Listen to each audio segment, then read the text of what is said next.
তাদের প্রতিপালকে মানিবে না কোনটা। তাহাদের আগে না ছুঁয়েছে জিন, না ছুঁয়েছে ইনসান। লাম ইয়াকমিসহুন্না ইনসুন ক্বাবলাহুম ওয়ালা জান। আল্লাহ বলতেছেন, হে জান্নাতবাসী পুরুষেরা, তোমাদের জন্য আমি যে হুর পরীদেরকে সাজায় রাখছি, তাদেরকে আগে কোনো মানুষ বা জিন স্পর্শ করে নাই। তাহাদের আগে না ছুঁয়েছে জিন, না ছুঁয়েছে ইনসান, তবে তোমাদের প্রতিপালকে মানিবে না কোনদান। সবুজ ও সুন্দর গালিচায় বসিবে দিয়ে হেলান, তবে তোমাদের প্রতিপালকের মানিবে না কোনদান। সর্বশেষ আয়াত, তাবারাকা ইসমু রাব্বিকা যিল জালালি ওয়াল ইকরাম। আল্লাহর দয়ায়, মায়ায়, ইশারায়, ফয়সালায়, সহযোগিতায় এর যে তর্জমা দাঁড়িয়েছে সেটা হচ্ছে, কত সুমহান হে নবী তোমার রবের নামের শান।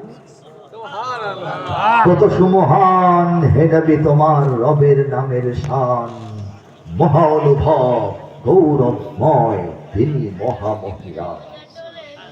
এই তালে, এই মেলে, এই সৌন্দর্যে আল্লাহ পাক গোটা কোরআনের তর্জমা, সহজ আয়াত, কঠিন আয়াত, সরল আয়াত এবং এই লম্বা আয়াত, ছোট আয়াত, সব আয়াতের একই রকম সৌন্দর্য মণ্ডিত কবিতা দিয়ে তর্জমার কাজ আল্লাহ এই বান্ধারেতে করাইছেন মাত্র 240 দিনের বসে লেখা মেহনত।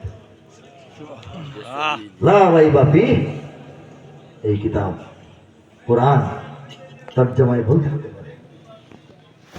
কোরআন লা রাইবা ফিহ তর্জমায় তাফসিরে জানা অজানা অবচেতনে ভুল থাকতে পারে।